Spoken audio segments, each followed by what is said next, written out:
Hello friends, வணக்கம். Welcome to Sargunas சமையல். இன்றைக்கி நம்ம சேனலில் நல்ல சத்தான அவல் கொழுக்கட்டை தாங்க செய்ய போகிறோம். இது பார்த்திங்கன்னா நல்லா மெத்துன்னு சாப்பிட்றதுக்கு நல்ல சுவையாக இருக்கும்.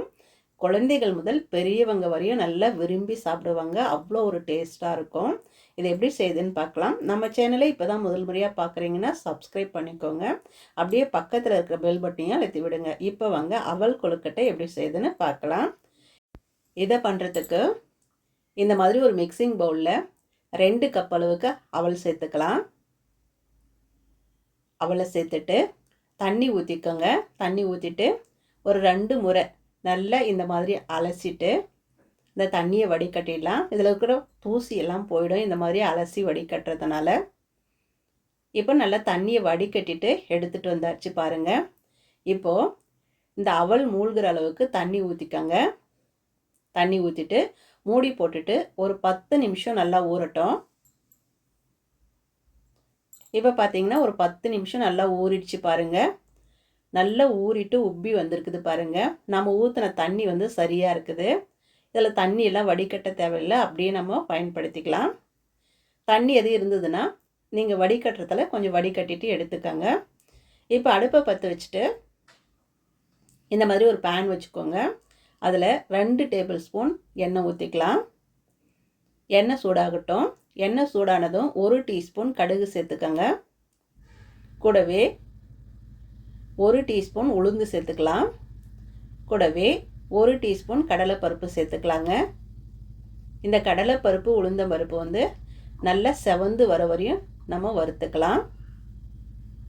பாருங்கள், இந்த அளவுக்கு செவந்து வந்ததும் ஒரு பெரிய வெங்காயத்தை நல்லா பொடியாக நறுக்கிட்டு சேர்த்துக்கோங்க.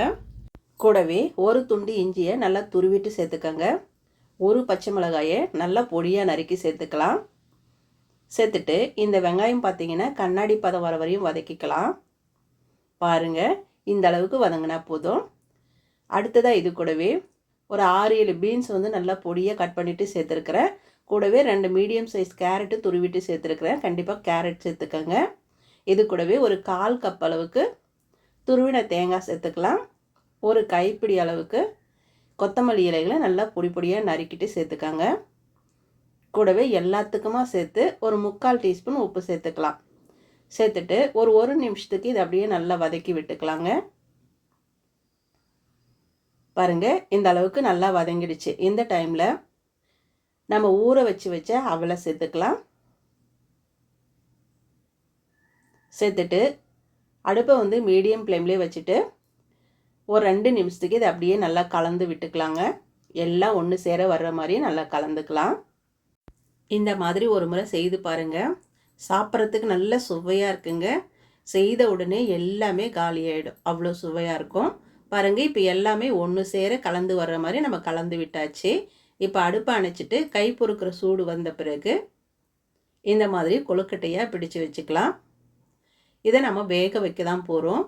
அதனால் எல்லாத்தையும் இந்த மாதிரி கொழுக்கட்டையாக பிடிச்சி வச்சுட்டு அதுக்கப்புறமா பாத்திரத்தில் வச்சு வேக வச்சுக்கலாம். இன்றைக்கி நான் ஸ்டீமரில் தான் வேக வைக்க போகிறேன். நல்லா தண்ணி கொதித்த பிறகு ஒவ்வொரு கொழுக்கட்டையை எடுத்து வச்சு நம்ம வேக வச்சுக்கலாம். இதுக்கு பதிலாக நீங்கள் இட்லி பாத்திரத்தில் வச்சு கூட வேக வச்சுக்கலாம். வாழை இலை இருந்ததுன்னா உள்ள வாழை இலை வச்சுட்டு கூட நீங்கள் வேக வச்சுக்கலாம். என்கிட்ட வாழை இலை இல்லை, நான் அப்படியே வச்சு வேக வைக்க போகிறேன். இப்போ எல்லா கொழுக்கட்டையும் நான் அடுக்கி வச்சுட்டேன் பாருங்கள். இப்போ மூடி போட்டுட்டு ஒரு 10 நிமிஷம் அடுப்பை மீடியம் ஃப்ளேமில் வச்சுட்டு ஒரு 10 நிமிஷம் வேக வச்சா போதும். நல்லா சாஃப்டாக பூ மாதிரி வெந்து வந்துடும். பாருங்கள், ஒரு 10 நிமிஷம் நல்லா வெந்துருச்சு. ஓப்பன் பண்ணி பார்க்கலாம். பாருங்கள், பார்க்கும்போது அவ்வளோ வாசனையாக இருக்குதுங்க. நல்ல மணமாக இருக்குது. இப்போ கொஞ்சம் நேரம் ஆறின பிறகு இதை நம்ம எடுத்து வெளியே வச்சுக்கலாம். அவ்வளோதாங்க, பூ மாதிரி சத்தான அவல் கொழுக்கட்டை சூப்பராக தயாராகிடுச்சு பாருங்கள்.